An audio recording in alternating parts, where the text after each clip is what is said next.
बिस्मिल्लाहिर्रहमानिर्रहीम। अस्सलाम वालेकुम नादरीन, आप यूट्यूब चैनल देख रहे हैं। मैं इमरान ख़ान हूँ। नादरीन, सबसे पहले तो जो ऑस्ट्रेलिया वाला वाक़या है उसकी तफसीलात कुछ मैं आपके सामने रख देता हूँ।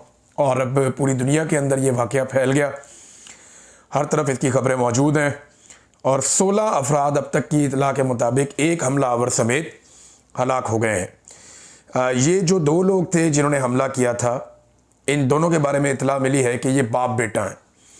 बाप की उम्र जो है वो 50 साल है और बेटे की उम्र 24 साल है।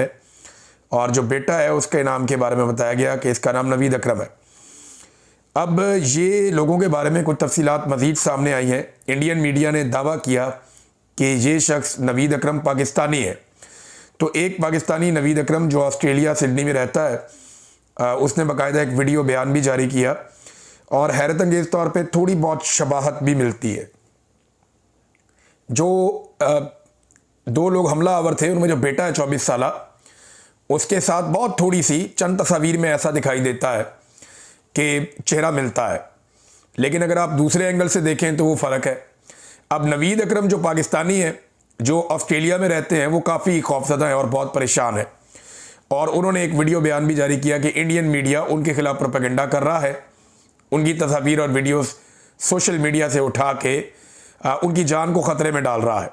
ना सिर्फ ये इंडियन मीडिया ने किया बल्कि बहुत सारे बड़े बड़े अखबारात ने, इवन इसराइली मीडिया ने, कुछ और जगहों पे ये छप गया सारा। और उसकी वजह से एक मासूम आदमी जो है उसकी जान खतरे में पड़ गई। अब जिन दो लोगों ने अटैक किया, ये दोनों लोग अब तक की इत्तला के मुताबिक मुबैना तौर पे ये अफ़गान नेशनल्स, यानी उनके जो फोर फादर्स थे या उनके बुज़ुर्ग थे वो अफ़गानिस्तान से आए थे और ये यहीं पे पैदा हुए। ये लड़का भी यहीं पे पैदा हुआ जो हमला कर रहा है, जिसने बहुत गोली चलाई। और जो उसका बाप है, इसको काबू किया। जो बाप को काबू किया वो एक शख्स जिसकी उम्र 43 साल थी, अहमद, ये भी मुसलमान है। इसने काबू किया बाप को और उसे न्यूट्रलाइज़ किया, जबकि जो बेटा है वो ज़ख्मी हो गया और पकड़ा गया बाद में। और ये जो बेटा है इसने गोलियां मार के अहमद को भी ज़ख्मी कर दिया। तो एक तो ये क्लैरिटी आ जानी चाहिए कि ये शख्स पाकिस्तानी नहीं है और ना ये वो नौजवान है जिसके बारे में भारतीय मीडिया प्रोपेगेंडा कर रहा है, उसकी जान खतरे में डाली जा रही है। नेतन्याहू ने एक अजीबोगरीब दावा कर दिया। यहाँ मैं एक क्लिप देख रहा था, इनकी ज़बान तो मुझे समझ नहीं आती जो ये बोलते हैं, लेकिन साथ ट्रांसलेशन लगी हुई थी और कुछ लोग दावा कर रहे थे कि नेतन्याहू ने यह बयान दिया है कि यहूदियों को बचाने वाला जो शख्स था जिसने हमलावर को काबू किया या हमलावर के ऊपर हमला किया, वो यहूदी था। ये गलत बात है। वो एक मुसलमान था, अहमद उसका नाम है।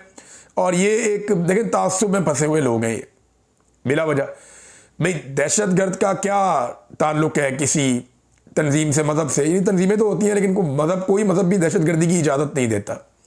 मासूमों का कत्लेआम जो है वो किसी भी मज़हब के अंदर नहीं है, दुनिया के किसी मज़हब में नहीं है। तो जान बचाने वाला शख्स भी मुसलमान था वहाँ पे, उसने आगे बढ़ के बेशुमार लोगों की जान बचाई है। जैसे ये गोली चला रहे थे, अभी 16 लोगों की हलाकतें बता रहे हमलावर समेत। ये ज़्यादा भी हो सकते थे, 50 भी हो सकते थे, 100 भी हो सकते थे, खुदा न खास्ता। उनके बहुत सारे वेपन उनके पास मौजूद थे, बहुत सारे हथियार उनके पास अभी मौजूद थे। बहरहाल अभी पुलिस इसके ऊपर मज़ीद इन्वेस्टिगेशन कर रही है। और जिस तरीके से ये लोग बंदूक चला रहे थे, मैंने कुछ वीडियोज़ देखी हैं, तो जैसे ये रीलोड करता था बोल्ट एक्शन गन को, ये लड़का जब गोली चला रहा था, तो इससे मुझे एक लम्हे के लिए महसूस नहीं हुआ कि ये कोई नया आदमी है।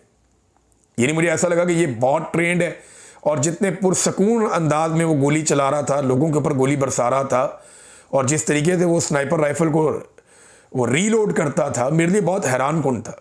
यानी कोई ट्रेंड सोल्जर ऐसे गोली चला सकता है, इतने इत्मीनान से आम आदमी गोली नहीं चला सकता। बहरहाल अब जो वहाँ पुलिस है ऑस्ट्रेलिया की, वो इसमें इन्वेस्टिगेशन करेगी और बहुत सारी चीज़ें आने वाले दिनों में सामने आएंगी। अब आ जाए पाकिस्तान के अंदर कुछ खबरें नाज़रीन, उनमें एक बड़ी खबर जो है वो इमरान खान साहब के हवाले से। आलमी अखबारात में लगातार इमरान खान के बारे में खबरें छप रही हैं। टेलीग्राफ ने इमरान खान साहब के बारे में एक मजमून लिखा, उन्होंने कहा जी Imran Khan is in a Pakistan death cell. Imran Khan जो है वो पाकिस्तान के अंदर एक डेथ सेल में है and the cricketing world is silent.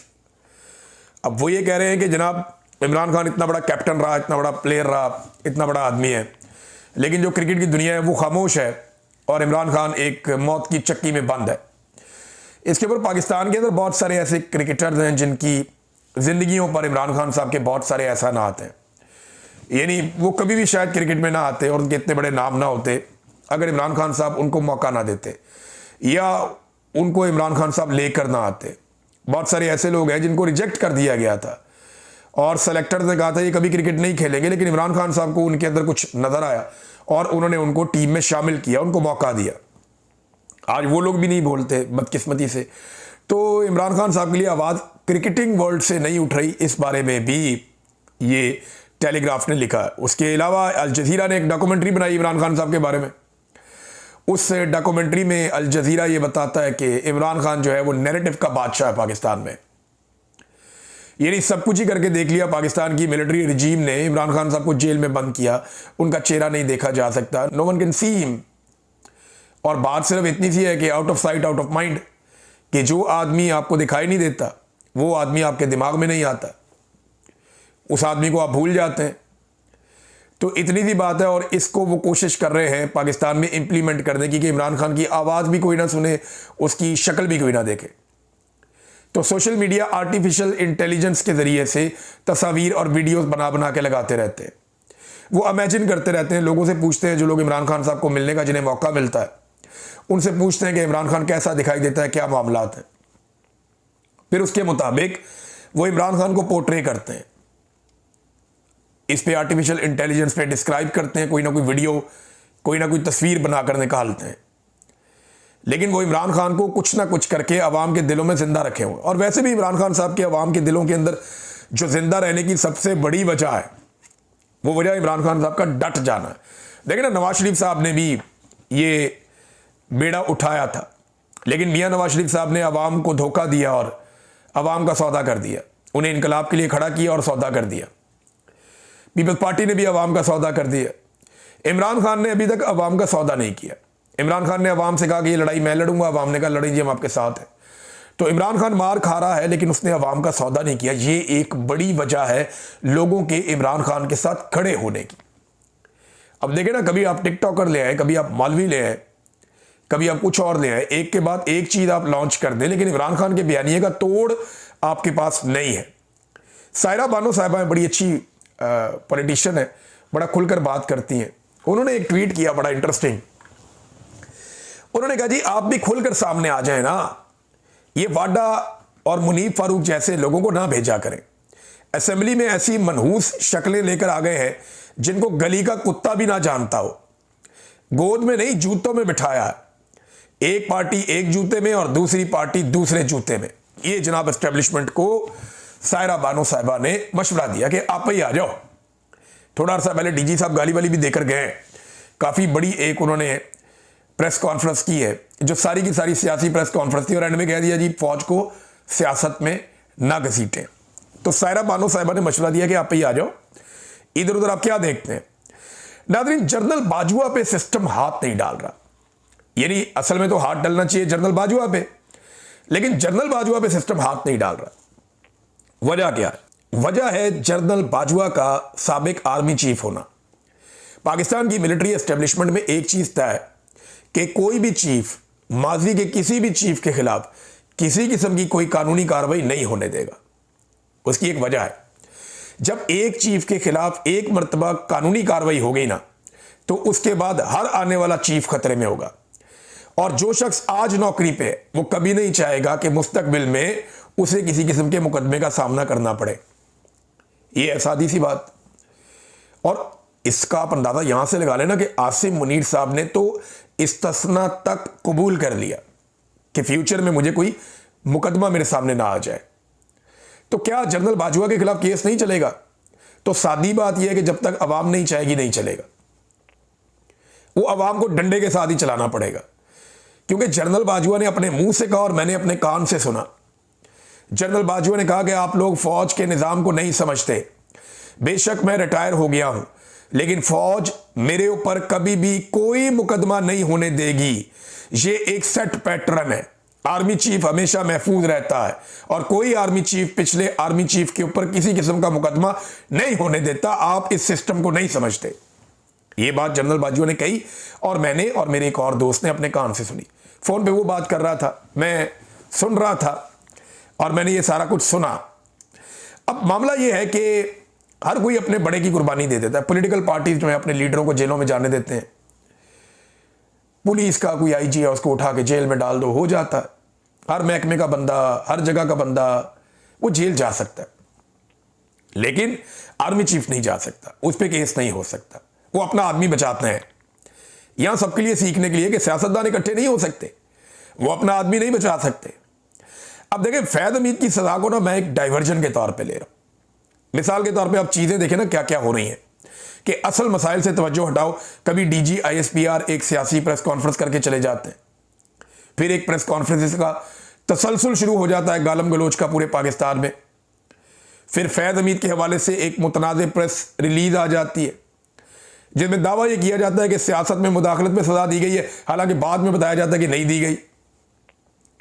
फिर गवर्नर राज की धमकियां आ जाती हैं। फिर इमरान खान साहब की जेल में मौत की जाली खबरें चला दी जाती हैं। फिर जनाब बाहर से बंदे उठाकर मोहसिन नकवी पाकिस्तान लेकर चला जाएगा, ये चूरन बेच दिया जाता है। इमरान खान की बहनों पे तशद्दुद, हर थोड़ी देर के बाद एक नई डाइवर्जन पाकिस्तान में लगाई जाती है। वजह क्या है कि असल मसाइल से तवज्जो हटाई जाए। मसाइल क्या है? मसाइल है जनाब के इस्तिस्ना पे कोई बात ना करे, होनी नहीं चाहिए बात। फौज की जो रुकी हुई तैनातियां हैं नई आईनी तरमीम के बाद, उस पर कोई बात ना करे। गिरती हुई मईशत और महंगाई के ऊपर बात ना की जाए। बढ़ती हुई दहशतगर्दी के ऊपर कोई सवाल ना उठाए। और गवर्नेंस में जो फ्लॉज हैं, जो बिल्कुल नाकामी हो गई हुकूमत की, उसके ऊपर कोई बात ना करे। लिहाजा हर दिन कोई ना कोई डाइवर्जन दो और उसको 2-3 दिन घसीटो, फिर एक नई डाइवर्जन लगाओ। तवज्जो हटाओ पॉलिसी, ये है मामला। लेकिन ना खबर ये है, मैं अच्छा जनरल बाजवा के बारे में एक चीज याद रखिएगा कि बहुत सारे लोग बोलना शुरू हो गए, राना सनाउल्लाह, ख्वाजा आसिफ और कुछ और लोग PMLN के, वो कहते हैं जनरल बाजवा कसूरवार था, इसने किया, इसने बेड़ा गर्क किया, सियासत के अंदर मुदाखलत की। तो अगर सियासत में मुदाखलत पे फैद हमीद को सजा दे रहे हो तो जनरल बाजवा किस चीज की मूली है, उसको क्यों नहीं दे रहे? नदीम अंजुम कहां है, उसको क्यों नहीं सजा दे रहे? उसने तो सियासी मुतालबात मेरे से किए थे, मैं ISI की कैद में था, मेरे से सियासी मुतालबात किए थे। नदीम अंजुम को पकड़ो, उसको भी सजा दो, उसने भी सियासत में मुदाखलत की है, दो ना सजा। क्या जनरल आसिम मुनीर ने नहीं की? क्या मौजूदा जो DG ISI इन्होंने नहीं की? सब ने की सियासत में मुदाखलत, और जो मुदाखलत आज हो रही है इससे पहले कभी नहीं हुई। राना सनाउल्लाह ने कहा जी मुझे तो फैद हमीद ने नहीं, जनरल बाजवा ने मुझे जेल में डाला था, जनरल बाजवा कसूरवार था मुझे जेल में भेजने के लिए। तो डालो ना फिर जनरल बाजवा पे हाथ, पकड़ो बाजवे को, पता लग जाएगा कि आप कितने पानी में हैं। क्योंकि फौज अपने चीफ के खिलाफ ऐसा कुछ नहीं होने देगी, और ये बात जनरल बाजवा ने क्लेम करते हुए कही और मैंने खुद सुनी। अब बात हो रही है ना उन मसाइल पे जिनसे तवज्जो हटाने की कोशिश की जाती है, तो ये देखें आप, सरमायाकारी में जवाल का एक नया रिकॉर्ड कायम होने का खदशा पाकिस्तान में पैदा हो गया है।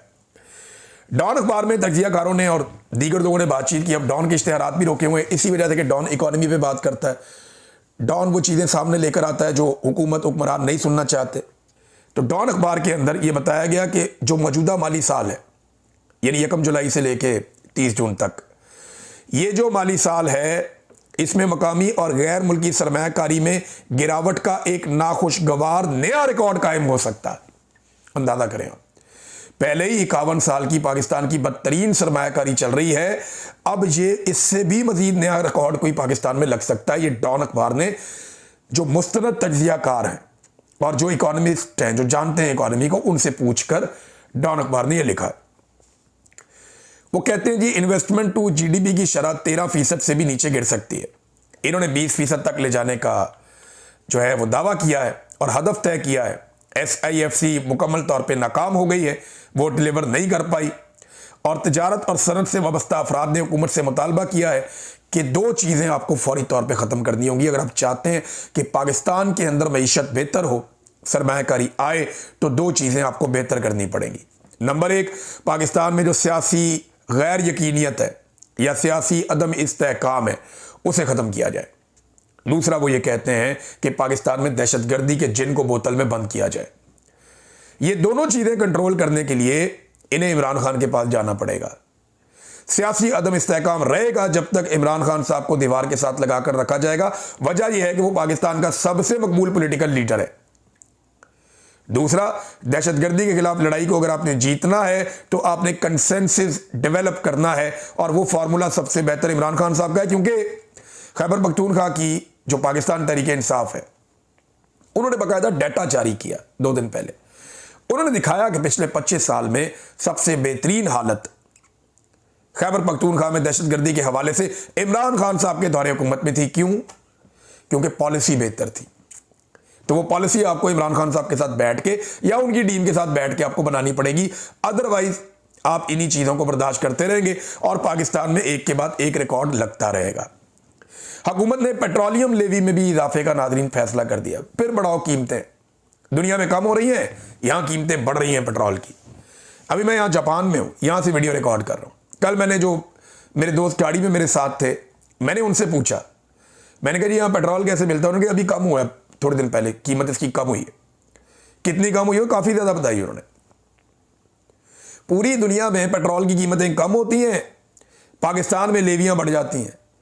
और वजह क्या है कि जो गर्दिशी कर्जे इनकी शरीफ खानदान की पॉलिसीज़ की वजह से, ये जो गंद इन्होंने मारा हुआ है पाकिस्तान की एनर्जी पॉलिसी में, वो उसकी वजह से जो गर्दिशी कर्जे चढ़ रहे हैं, उन गर्दिशी कर्जों से जान छुड़ाना ही तो ये पेट्रोल महंगा कर दो जनाब। निकालो आवाम की जेब से पैसा, अपने अखराजात कम नहीं करने हैं इन्होंने। नाज़रीन, मौलवी बहुत बुरी तरह फंसे हुए हैं, बार बार बेचारे दे रहे हैं सफाइयाँ कि जनाब हमारा कोई कसूर नहीं है, हम तो ये बात कर रहे थे, हम तो वो बात कर रहे थे। लोग तनकीद कर रहे हैं बहुत ज़्यादा। एक और आलिम दीन है मुफ्ती तारिक मसूद साहब पे, मेरे बड़े पसंदीदा हैं। वो बड़ा अच्छा बोलते हैं, बहुत सारी चीज़ें बड़ी मज़े की बोलते हैं। और नासिर मदनी साहब है, मैं इनको भी सुनता हूँ, ये बड़ा इंटरटेन भी करते हैं ना ये लोग, इंटरटेनमेंट के पॉइंट ऑफ व्यू से। नॉलेज के लिए तो और बहुत सारे लोग भी हैं, ये लोग भी हैं। तो बातें बड़ी माकूल भी करते हैं। गालिबन इस्तिस्ना के हवाले से भी इन्होंने कोई शायद बात की थी माजी में, लेकिन उन पे भी लोग कह रहे हैं जी बड़ी मायूसी हुई, बड़ी तकलीफ हुई कि आप भी दरबारी मुल्लाओं के साथ जाकर वहाँ बैठ गए और वहाँ पे ज़मीन आसमान के कलाबे मिलाए जा रहे थे। तो अच्छी बात यह है कि वो जो मुकाबला है हुस्ने तकरीर था, उसमें मुफ्ती तारिक मसूद साहब की कोई वीडियो सामने नहीं आई। जिन लोगों की वीडियो सामने आई है वो सफाइयाँ ही दे जा रहे हैं। ताहिर अशरफी साहब एक के बाद एक सफाई देते हैं। एक सवाल है मेरा ताहिर अशरफी से कि आप और आपके जो मद्दे मुकाबिल दीगर खुशामदी मुल्ला वहाँ पे मौजूद थे, उनसे सवाल है कि गैर शरई और गैर इस्लामी इस्तिस्ना लेने वाली शख्सियत के हाथ पर आप जैसे दीन के मुहाफिज मुल्ला बैत कर सकते हैं? सवाल है छोटा सा कि गैर इस्लामी गैर शरई इस्तिस्ना रखने वाली किसी भी शख्सियत के हाथ पर, आप लोग तो दीन के ठेकेदार हैं ना, क्या आप लोग बैत कर सकते हैं? बस ये छोटा सा सवाल है। ताहिर अशरफी साहब का मूड हो तो जवाब दे दें, आजकल वो बहुत जवाब देने के मूड में है, तो मैं सुनना चाहूँगा। इमरान इस्माइल साहब और महमूद मौलवी साहब की भी प्रेस कॉन्फ्रेंस करवा दी गई और पीटीआई पे लाइव दिखा भी दी गई। भाई अगर इस लेवल तक आना ना तो हार ही मान लें। यानी अगर आपने इन लोगों को लाकर बिठाना है और पाकिस्तान तहरीक इंसाफ से छोड़े हुए लोग, जिन्होंने बेचारों ने बहुत टाइमली पाकिस्तान तहरीक इंसाफ को छोड़ दिया था, वो तकालीफ बर्दाश्त नहीं कर सके, वो अपने मुंह से कहते हैं। आज फिर उनको पकड़ के जबरदस्ती बिठा दिया जाता है और पीटीवी पे लाइव कर दिया जाता है। रीजन क्या है? इदारे के अंदर रिएक्शन है 3 चीजों पे। इदारे के अंदर 3 चीजों के ऊपर बेचैनी है, रिएक्शन है, वो नहीं पसंद कर रहे हैं उसे, या नापसंदीदगी आप कह लें, आसान लफ्ज है। इदारे में 3 चीजों के ऊपर नापसंदीदगी है। नंबर 1, इस्तिस्ना वाले मामले को उन्हें अच्छा नहीं लग रहा इदारे में लोगों को। नंबर 1, ये मैं आपको जाती नॉलेज और बहुत सारे दोस्तों से बात करके बता रहा हूं। नंबर 1, इस्तिस्ना किसी को पसंद नहीं आ रहा। नंबर 2, ये जो डीजी ISPR ने प्रेस कॉन्फ्रेंस की है, इदारे में किसी ने भी इसको अप्रिशिएट नहीं किया। नंबर 3, जो फैज़ हमीद के साथ सलूक हो रहा है, उसको इदारे में लोग समझते हैं कि ये एक इम्तियाजी सलूक है, यानी सियासत में मुदाखलत हो जाए या करप्शन हो जाए या इख्तियारात का एक गलत इस्तेमाल हो जाए। ये तो सारे जर्नैल कर रहे हैं जिन्हें ये ड्यूटियां मिलती हैं, तो एक अकेले को फिक्स क्यों कर रहे हैं, बाकी क्यों नहीं? यानी जनरल बाजवा को क्यों नहीं फिक्स किया, नदीम अंजुम को क्यों नहीं फिक्स किया, फैज़ हमीद से पहले वाले को क्यों नहीं फिक्स किया, अभी आसिम मुनीर साहब हैं, आसिम मलिक साहब हैं, ये सारे क्यों बच गए?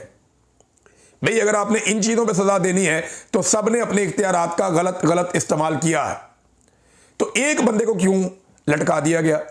ये एक सोच है, एक बेचैनी है। और एक नापसंदीदगी है इदारे के अंदर, जो मुझे बहुत सारे दोस्तों ने बताया 3 चीज़ों के ऊपर। नंबर 1 इस्तिस्ना, नंबर 2 डीजी की प्रेस कॉन्फ्रेंस, नंबर 3 फैज़ हमीद के साथ इम्तियाजी सलूक। और एक चीज़ मैं आपके सामने और रखता हूँ कि ये मौलवी जब गए थे तो क्या किसी एक ने भी पूछा कि ये रिजवी बरादरान किधर हैं जनरल साहब, इनके बारे में बताया जाए? यानी रिजवी बरादरान को गायब हुए तहरीक लबैक वाले हैं, ये 2 महीने से ज़्यादा हो गया, 3रा महीना चढ़ गया इनको, और ना उनकी पार्टी उनको ढूंढ रही है, ना कहीं पे कोई केस चल रहा है, ना कोई आवाज़ उठा रहा है, ना उनकी पार्टी के ओहदों पे बैठने वाले बड़े बड़े जो बदमाशी करते थे वो भी कोई नाम नहीं ले रहे, कोई नहीं पूछ रहा। जो मौलवी उनके दम पे उछलते थे वो मौलवी भी गायब हैं, कोई नाम ही नहीं ले रहा। अंदाज़ा करें आप।